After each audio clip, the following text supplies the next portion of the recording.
Is this a true news story? Breaking news, RFK is imposing a forced dopamine detox on children. False. What's that? How would you enforce that? False. False? I mean, yeah, did you get rid of TikTok?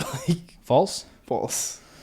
If you get more than 50% right, you're rewarded with a shot of Brian Johnson's olive oil. If not, you're getting a shot of seed oil straight to the brain. Oh my God. And you'll have oil brain for the rest of the episode.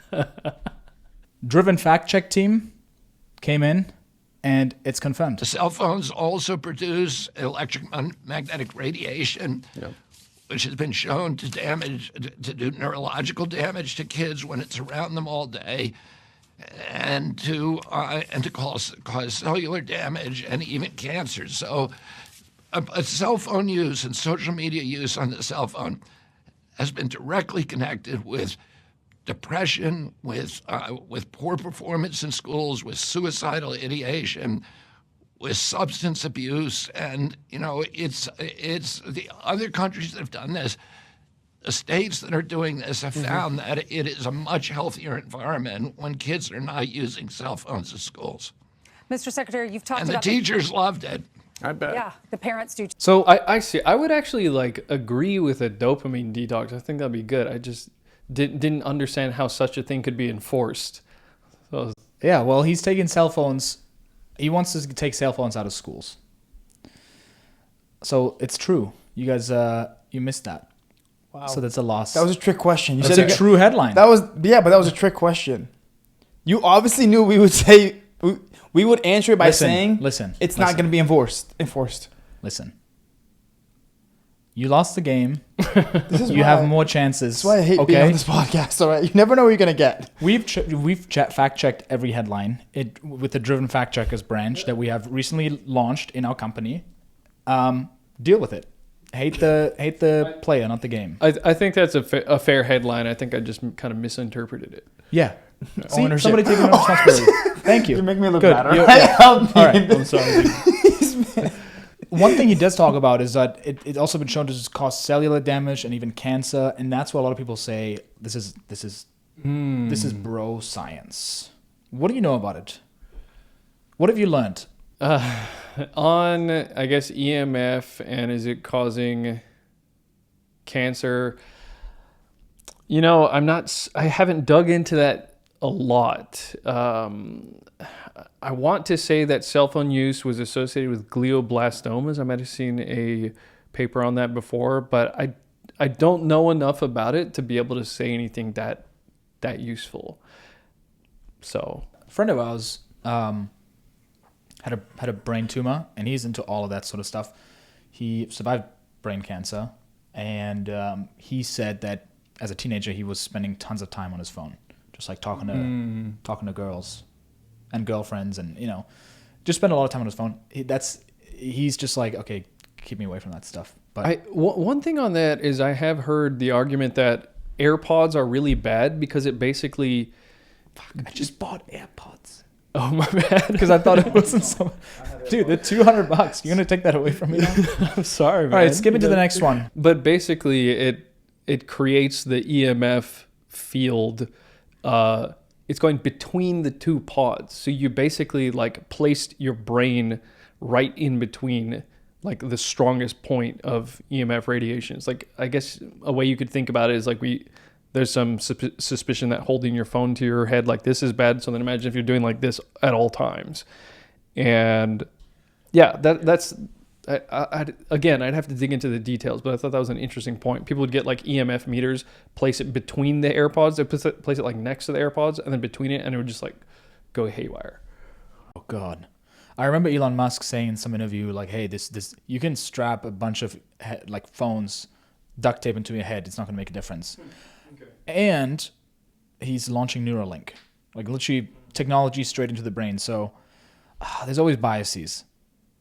Right. I've been using wired headphones up until a month ago, and I bought AirPods. I've been using AirPods for 4 years. So yeah, look what it's done to you. Exactly. So he's right. Number 2, RFK is updating the food pyramid. True or false? Wait, to that or just to something else. Just take it, just true or false. Okay, true. So, this is what it could look like if it was him. However, it's a title from the Babylon Bee, so it's not that one. So you guys messed up again. Do you see what I mean? It's a trick. I'm telling you, I saw this meme before. Okay, why did you say true then? Because I thought it was true. I saw the meme before. That means I thought it was true because I saw the meme. This is a satire news site. You know that, right? That's okay. Why I would have said false if you meant to that. Like no. Okay, you guys still have chances. Okay. The oil brain is coming closer. You guys are getting seed oil straight to the brain. This is something that you talked about on your channel, right? The oil brain, which you know how to deal with, so you're fine. Emad, I'm sorry, but you still have chances. There's 5 more headlines, right? But yeah, he is doing work in that direction. Into health and nutrition, because the government telling us to eat 12 to 15 servings of bread a day was crazy. And so how willing would you be to look at a new food pyramid and instituting one? We're doing that right now. When we came in, the Biden administration had created new nutrition guidelines, but they were unworkable, and they were supposed to go into effect on January 20th. I asked President Trump to give us permission to kick the ball down to March. It was like a long list of things, like a 500-page document. But he was like, give us a 3-page document that we can give to parents, to children, to the American people. So it's very easy to understand. Okay, this is it. So yeah, Driven Team has fact-checked this one. Sorry guys, you're wrong again. Wait, but he just said he's updating it. So that's but not to not to this one. Okay, so that was the question. Guys. I'm telling you, it's a trick question. You can't trust him. You came here gullible, thinking he was gonna support you. We know you have trust issues, and everything you see, everywhere you look, you see betrayal. But listen, I've set you up for success here, and deal with it. What are your thoughts on the food pyramid thing? Original food pyramid. Yeah, and just what should it be updated to? What does he have? He's got raw egg yolks, beef tallow, whale hormones. I like that one. Such a friendly whale. Cheeseburger and President Trump only. I see. Cheeseburger and Diet Coke, President Trump only. Methylene blue. Next one, you guys have another chance. RFK is imposing a Luigi tax on all pharma companies. I just say no, because it's so goofy. A Luigi tax.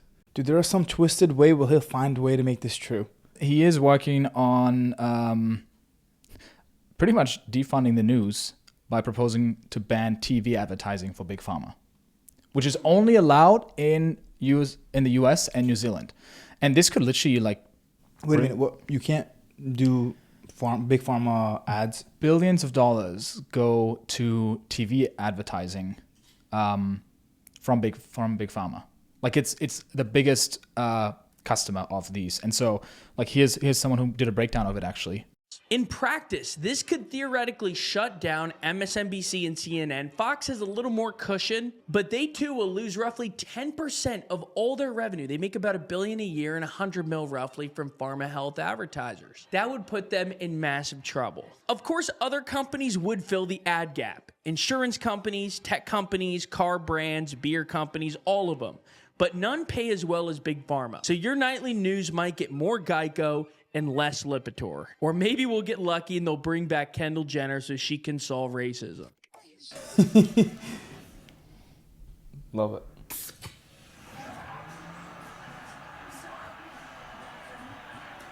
Oh, God. To solve racism. Yeah, great. It's so easy. It's that easy. So, yeah, sorry, guys. The Luigi tax, it was in brackets. It's just. So, was it true? Yeah, well, he's deep. What'd I tell you? I'm telling you, dude. This has been a setup. 100%. Oil brain is okay. People eat Cetos all the time. If you just take a shot, it's fine. But what are your thoughts? Big Pharma spends billions of dollars in advertising on TV, only in the US and New Zealand. In Japan, you don't have any commercials like that. Yeah. The other thing is it's such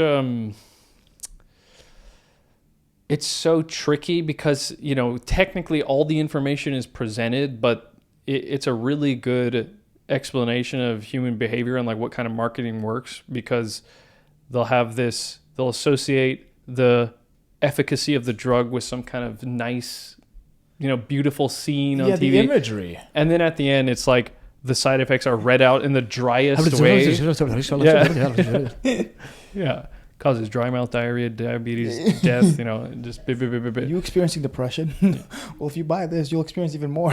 Yeah. You have suicidal ideation. You just got That's crazy. Level 2. Yeah. RFK is banning low IQ water to make America smart again. True or false? True. Banning low IQ water. Yes. I think this is about fluoride. True. I'd say yes. True, excuse me. Well, it's not like he's banning low IQ water, though. Just get to it. Is it true or false? Don't. It's false, but it's close. But the fluoride thing, you've heard about it. A little bit. Yeah. About. You're getting all your news from TikTok? Dude, this is from, glad you asked. This is from the Harvard website. The average loss in IQ was reported as a standardized weighted mean difference of 0.45, which would be approximately equivalent to 7 IQ points for commonly used IQ scores, with a standard deviation of 15. Some studies suggest that even slightly increased fluoride exposure could be toxic to the brain. Thus, children in high fluoride areas had significantly lower IQ scores than those who lived in low fluoride areas. What do you think? See, studies like these always throw me off because in the low fluoride and high fluoride, was there also poverty? And like if the high fluoride one was place of poverty, and then you have the low fluoride one is like a place of like wealth.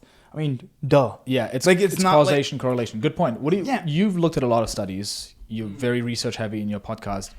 What do you make of this? Yeah, the fluoride one is tricky, especially because of the confounding factors like he's talking about. I think there are some identified mechanisms that would suggest. So, like, for example, the calcification of the pineal gland. Have you heard of that one? That fluoride calcifies the pineal gland. Yeah. There's actually some studies suggesting that. Oh, you might want to argue the methods of the study or something, but that is not just a meme. Where's the line between this bro science and crazy conspiracies versus like, hey, here's actual health studies that prove this? I think it depends on the packaging, and then people will often spin off. They'll take some nugget of truth and then spin it into something big. That doesn't make sense. So, for example... I would never do that. So, for example, with the calcifying of the pineal gland, you might have some studies suggesting that happens to a particular degree. So then you got to ask, okay, what is the actual practical effects of that? Does that lower IQ? Does it lower, like, verbal fluency or something? Like, what aspect of cognition is it going to affect? But then, of course, you're going to have someone be like, oh, they're putting fluoride in the water so that they can capture our consciousness, and then we no longer have access to the higher realms, and like it's impeding our spiritual growth. So you always get something wild like that, or you'll have something just represented weirdly by a kind of kooky person. So, for example, Alex Jones said that they're putting chemicals in the water that are turning the freaking frogs gay, and there was a study that found, if I the gay frog study. Don't quote me on this, but it was a study finding that a particular chemical going into the water was making the frogs become basically switching sexes. If I remember correctly, that it was feminizing the frogs significantly to the degree that people were claiming that it's like, switching their sex. So it wasn't gay frogs, it was trans frogs. Yeah. Kinda, yeah. Next level. Yeah. Breaking news, no soda for poor people. RFK's decision to make sugar drinks a luxury item. We see Trump. I'm going to say true. Say false. To switch it up a little bit. No, you have to be on the same team. No. Well, it's neither true or false. Trick question, guys. Are you okay? Listen, if you don't want to be here, you can just tell us. Like just tell me. Like, it is kind of true. Now, states can begin to bar food stamp recipients from using federal funds to pay for sugary drinks. RFK Jr. announced the change Friday, making good on a core component of his Make America Healthy Again movement. Interested governors must submit a waiver to the Agriculture Department, where Secretary Brooke Rollins has already agreed to grant them. Crazy obvious thing. I'm surprised that that's included in the program. Who made that decision? Right. Who made the decision for people on food stamps? Oh, like they get sugary drinks with it. It's terrible for them. Yeah, I mean it's going to cost them more money in the long run with the complications that are going to come from. I mean, assuming they drink it every day, then yeah, it doesn't make any sense to waste your limited budget on sugary drinks. I will tell you, from somebody that I grew up in, a lot of my friends were on food stamps and like didn't have as much money growing up. Their fridges all full of like sugary drinks. Like, really? But also myself, like Capri Sun, soda, Kool-Aid, like just everything was super, super sugary. Yeah. I mean, just on your productivity, what it does. Like you have one of these drinks, you're tired after that. Like you just crash. You have a sugar rush and then you crash and you need more. It's just like, man, it's who made that decision? Yeah, but also I feel like people didn't understand it back then as well. Like, I mean, the information that's out here now around health is completely different than when it was 10 years ago, 15 years ago with social media. That was obvious even back then. But it wasn't. That's the thing. You might say that. Like, okay, here's the thing. Because Coke was accepted by everybody for a really, like, growing up, Coke was literally, you drank Coke with everything. Yeah, here's the thing. People knew it was unhealthy, but they didn't know how unhealthy it was. That's what I'm hearing. I can agree with that. Right? Because oftentimes I'm like, yeah, it's like, yeah, I know this is not that good for me, but once I hear the details about it, like, oh, okay, drinking from the fridge water, like drinking tap water, it's fine. But once you hear that, hey, low IQ, all that stuff, whether it's true or not, whether it's correlation or causation, you're like, oh, I think I want to switch to something else. But also, like, I mean, how bad is lowering your IQ by 1 or 2 points? Like, but look at it from, I'm looking at it from a perspective. Okay, so like, if everything else is working out in your life, like, I mean, like, what are you gonna put on your priority list? You're like, I'm gonna be bankrupt. Do I really care about my IQ being lower by 2 points? Like on the grand scale of things. Do you kind of see what I mean or not? Yeah, I guess I'm thinking like 1 point. 1 point might not be noticeable. It depends where you're at. I don't know what the term is, but the way IQ is determined is the higher you go, the more 1 point makes a difference. And the lower you go, the more 1 point makes a difference. Don't quote me on it. We're going to get the Driven Fact Check team on that as well. But I think what I'm trying to get at is like, an IQ is not going to help you be happier. An IQ is not going to help you make more money. Like it actually gets in the way. Exactly, but that's what I'm trying to say. So it's just like, I don't think an IQ is like a good measure. Like, yeah, personally, I want a higher IQ. You can have your low IQ. I'll let you fight for it. I'll be happy with happy relationship, money, and everything I need to survive in life or like thrive. What do you think of this one? Heavy metals are killing our families. RFK inspires parents to detox their babies for heavy metals. Detox the babies. True. I'm gonna guess true. Just, assuming there's no trick, I'm gonna guess true. That sounds like an RFK thing. Guarantee it's gonna be false. The Food and Drug Administration is doing this comprehensive review, or they've been ordered to, of American baby formulas. It's all part of this new initiative, and they're calling it Operation Stork Speed. The government's review was just announced one day after Consumer Reports shared their findings with the FDA that some of the top formulas they tested had concerning levels of lead and arsenic. Doing analyses for like content when you ordering supplements or even just like food, the results are very concerning. Like so much stuff in there that you're like, how did this get in there? And how are people consuming all of this stuff? So no, he's not advocating for a heavy metal detox, guys. But he's like detoxing their baby formula. I see. Well, it's not detoxing; it's just preventing the toxing. Yeah, exactly. It's preventative. It's not. But you guys were close. He's not like getting the babies in a sauna or something. Yeah, like I don't know why you guys. What do you mean we were close? It was a 50-50 chance. We weren't close. Yeah, you guys. I just trying to make you feel better. We've gotten every single question wrong. After Gulf of America, French fries rebranded to American fries.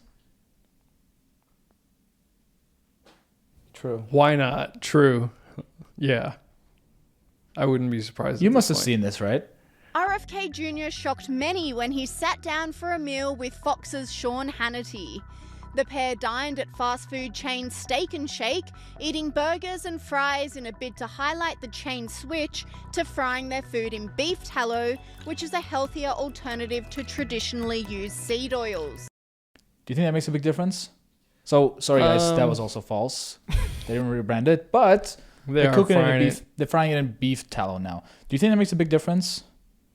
Yes. Basically, you have a lot of, especially the frying. So some people will argue it's kind of contentious whether seed oils by themselves are doing as much damage as like the most vicious opponents of seed oils are claiming. However, the frying, the high heating of seed oils, if you're using that same heating oil over and over again, there was this researcher called Martin Grootveld who did a study on this, and he found that the number of toxic aldehydes that were found in frying oil was some multiples above the safe limit set by probably the WHO. So yeah, if you want to look it up, it's Grootveld, and he did a study on this. And I think that is one of the more compelling arguments against fried seed oils. I think there's just so much to break down to, you'll be dueling papers. It's like, I have this paper suggesting seed oils is bad. Someone's gonna be like, I have this paper suggesting seed oils are okay. But then when it comes to fried seed oils, I think it's really hard to avoid, or it's really hard to defend these, especially with all, exactly, the toxic aldehyde byproducts created. Yeah. I think it's a huge step in the right direction. Yeah. There's a lot of seed oil free restaurants here in Austin. What I want to, just one quick comment on that, and this might be too perfectionist because we do need a bunch of steps in the right direction. You can't say like, we need people to eat more beef, but it has to be grass-fed beef. That's like the bar is way too high. So it's a step in the right direction. But my question is it 0% seed oils? Like, are the fries like pre-fried in canola oil and then fried in beef tallow? That's what I want to confirm. That could be the case, right? Because even with grass-fed, like you hear the word grass-finished, you're like, what does grass-finished mean? Mm-hmm. Like, what's the difference between the two? Well, it's like, fed for a certain period of time at the end on grass before they're slaughtered. So it's not 100% grass-fed. Yeah. So even that, if you have a grass-fed steak, it's usually like grass-fed grain finished, I think, is the most common thing. I think grass-fed grass finished is the title that they'll put to be like, no, this was 100%. Yeah. And what kind of grass are we talking? Is the grass fully organic? Yeah. Is this organic alfalfa or? Yeah. So is guys, seed oil free alfalfa? What's going on? Here's a seed oil shot. Dude. I'll get actual diarrhea. I'm not drinking that. Imad, I will also get actual diarrhea. Just learned that today. Just pretend. Let me see it. Clicks.